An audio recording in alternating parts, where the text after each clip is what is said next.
हमारा कानून देखने के लिए आप सभी का बहुत बहुत धन्यवाद।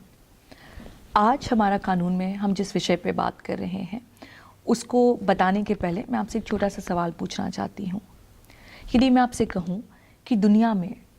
3 सबसे बड़े ऑर्गेनाइज्ड क्राइम कौन से हैं, सबसे बड़े क्राइम्स, आपके जहन में क्या आते हैं जवाब? यदि आप सोच रहे हैं ड्रग्स, आप सोच रहे हैं आर्म्स या वेपन्स को लेकर जो ऑर्गेनाइज क्राइम्स होते हैं, तो आपने पहला और दूसरा तो गैस कर लिया। लेकिन आज हम जिस क्राइम की बात कर रहे हैं वो दुनिया का तीसरा सबसे बड़ा ऑर्गेनाइज क्राइम है। हम बात कर रहे हैं ह्यूमन ट्रैफिकिंग या इंसानों की तस्करी की। ह्यूमन ट्रैफिकिंग मतलब लोगों का लेना देना या एक जगह से दूसरी जगह तक उनको ट्रांसफ़र करना, उनको कुछ समय के लिए रखना, चाहे वो फोर्स से हो, चाहे वो उनको गलत इन्फॉर्मेशन प्रोवाइड कर हो, चाहे उन्हें डरा कर हो, किसी भी तरीके से उसे हम कहते हैं इंसानों की तस्करी या ह्यूमन ट्रैफिकिंग। ह्यूमन ट्रैफिकिंग बहुत सारे कारणों से की जाती है, लेकिन 90% चाहे वो इंडिया में हो चाहे इंडिया के बाहर हो, ये होती है सेक्स के लिए या कमर्शियल सेक्स के लिए, जिसे हम कहा जाए प्रोस्टिट्यूशन कह लिया जाए या पोर्नोग्राफी के लिए कह लिया जाए। एक broader umbrella of sexual crimes के अंडर जो है, इसके लिए ह्यूमन ट्रैफिकिंग का मेन उपयोग किया जाता है। लेकिन कई बार देखा गया है, इंडिया में ही देखा गया है कि लड़कियों को एक राज्य से दूसरे राज्य भेजकर या तो उनसे ज़बरदस्ती शादी कर ली जाती है या उन्हें किसी भी प्रकार से घरेलू काम के लिए, जिसे हम कहते हैं डोमेस्टिक वर्कर के रूप में, उनका इस्तेमाल किया जाता है। डोमेस्टिक वर्कर कहने की बात है, लेकिन कई सारी बच्चियों ने इस बात को रिपोर्ट करी है और यूएन और अदर ऑर्गेनाइजेशन ने इस बात को डॉक्यूमेंट किया है कि डोमेस्टिक वर्कर के नाम पर कैसे उनके साथ फिज़िकल, इमोशनल और बाकी सेक्सुअल जो है वो ज़्यादतियाँ होती हैं। कई बार लोगों को बॉन्डेड लेबर के रूप में भी इस्तेमाल किया जाता है, चाहे वो एग्रीकल्चर हो, चाहे वो राइस मिल्स हो, चाहे जहाँ पे ब्रिक बनाए जाते हैं, ब्रिक किल्न्स, वहाँ पे उनका इस्तेमाल किया जाता हो। इस प्रकार से कई तरीक़ों से जिन लोगों का ट्रैफिकिंग किया गया है, उनका एक तरीके से कहा जाए एक्सप्लॉयटेशन जो है वो किया जाता है।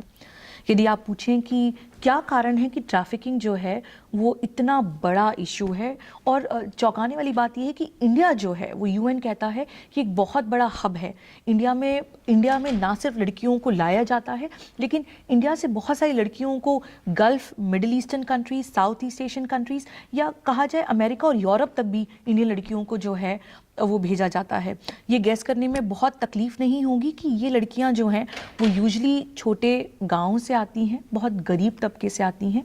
इनके माँ बाप को इनकी बेटियों के लिए एक ब्राइट फ्यूचर दिखाकर कि आपकी बेटी तो शहर जाएगी और उसकी बहुत अच्छी जीवन शैली होगी, इस तरह के लालच देकर जो है वो बेटियों को $50 या इंडियन करेंसी में उसको कहा जाए तो मतलब 5 से 10 हज़ार से कम की कीमत में जो है वो लोकल एजेंट्स खरीद लेते हैं और फिर शहरों में, चाहे वो इंडिया में हो या बाहर, जो है वो $700 से $800 या कई बार उससे कम कीमत में जो है वो इन बच्चियों को बेच दिया जाता है। जब ये बच्चियां बाहर जाती हैं इंडिया से, इनके पासपोर्ट ले लिए जाते हैं और then they are committed to a life of slavery and servitude, मतलब ज़िंदगी भर का जो है इन्हें एक सेक्सुअल क्राइम के अंधेरी गलियारों में जो है वो धकेल दिया जाता है। मैंने आपको बताया कि ट्रैफिकिंग जो है या तस्करी जो है उससे महिलाओं को और बच्चों को सबसे अधिक जो हैं वो प्रभावित होते हैं। 90% लोग जो हैं जो ट्रैफिकिंग के शिकार हैं, उसमें 90% लगभग जो हैं वो बच्चियां हैं और छोटे बच्चे हैं। तो पुरुष भी, उनका भी ट्रैफिकिंग होता है, लेकिन ये समस्या जिस प्रकार की है उसमें महिलाएं और छोटे बच्चे जो हैं वो इससे सबसे अधिक प्रभावित होते हैं। एक और यदि मैं आपके सामने स्टैटिस्टिक प्रोड्यूस करूं तो इंडिया में हर 8 मिनट में एक बच्चा जो है वो मिसिंग पाया जाता है। केवल रिपोर्टेड फिगर्स की बात कर रहे हैं, कई ज़्यादा बच्चे जो हैं जिनके बारे में कोई रिपोर्ट नहीं है वो अचानक गायब हो जाते हैं और किसी और कंट्री में सालों बाद जो हैं वो यूएन ऑर्गेनाइजेशंस को या वो ऑर्गेनाइजेशंस जो ट्रैफिकिंग में काम कर रहे हैं उनको किसी प्रकार से मिलते हैं। यदि बात करें कि इसके कॉजेज़ क्या हैं, क्या कारण है कि इंसानों की तस्करी जो है वो इतना बड़ा व्यापार के रूप में या इतना बड़ा ऑर्गेनाइज क्राइम के रूप में उभरा है। पहली बात तो ये लगभग $10 बिलियन या जैसे कहा जाए $10 अरब की इंडस्ट्री है, तो इसका बहुत बड़ा इकोनॉमिक एंगल भी है। ये हमें समझाता है कि क्यों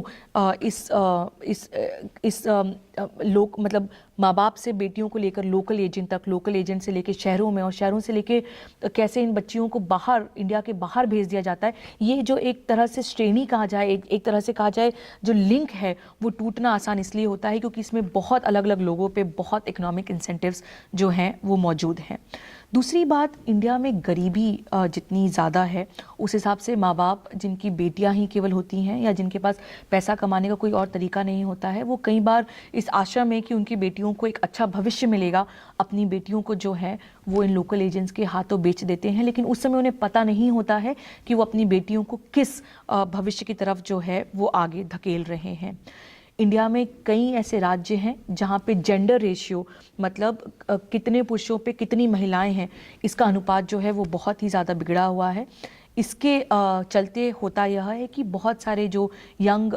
बच्चे हैं, जो लड़के हैं, उनको लड़कियां नहीं मिल पाती और ऐसे में नेपाल या आसपास के जो देश हैं वहाँ से वहाँ की गरीब परिवारों की लड़कियों को जो है वो इंडिया में लाया जाता है। दूसरी बात, इंडिया में कमर्शियल सेक्स जो है वो भी राइज पर है, पोर्नोग्राफी जो है वो राइज पर है, प्रोस्टिट्यूशन जो है वो राइज पर है। ये सारी चीज़ें जो है वो एक किसी ना किसी प्रकार से जो है वो इंसानों की तस्करी से जुड़ी हुई हैं। बात करें इंडिया में इस पर कानून क्या है, इंडियन पीनल कोड में बहुत अलग अलग प्रोविजंस थे जो किसी ना किसी तरीके से इन मुद्दों को छूते थे, लेकिन कोई एक पर्टिकुलर प्रोविजन नहीं था। तो इंडियन सरकार ने क्रिमिनल लॉ अमेंडमेंट एक्ट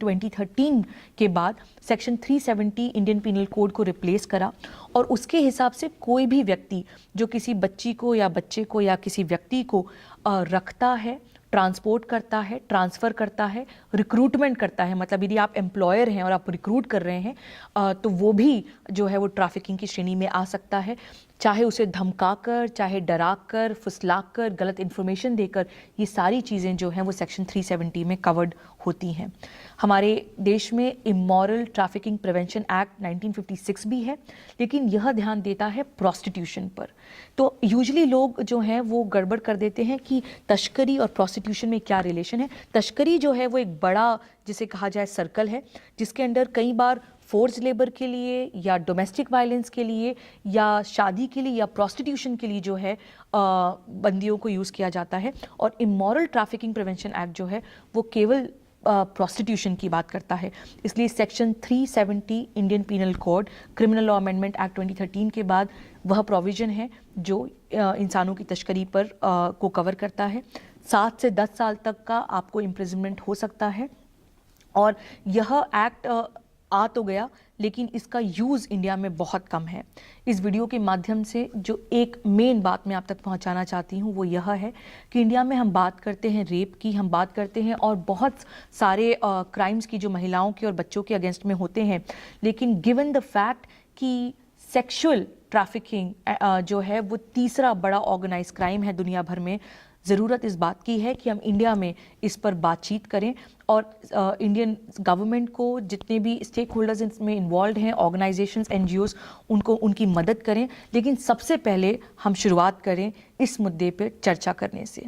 यदि आपको यह वीडियो पसंद आया हो तो कृपया इसे सोशल मीडिया पर, फेसबुक, ट्विटर, व्हाट्सएप पर इसे शेयर करें और अगले हफ्ते हम फिर पेश होंगे एक नए कानून के साथ। लेकिन सेक्सुअल ट्रैफिकिंग मतलब बहुत सारी बच्चियां आज भी जो है स्लेवरी का जीवन जी रही हैं और आप और हम मिलकर ये कोशिश करें कि हमारी जनरेशन में हम सेक्सुअल ट्रैफिकिंग को ख़त्म करने का पूरा प्रयास करें। यह वीडियो देखने के लिए आपका बहुत बहुत धन्यवाद।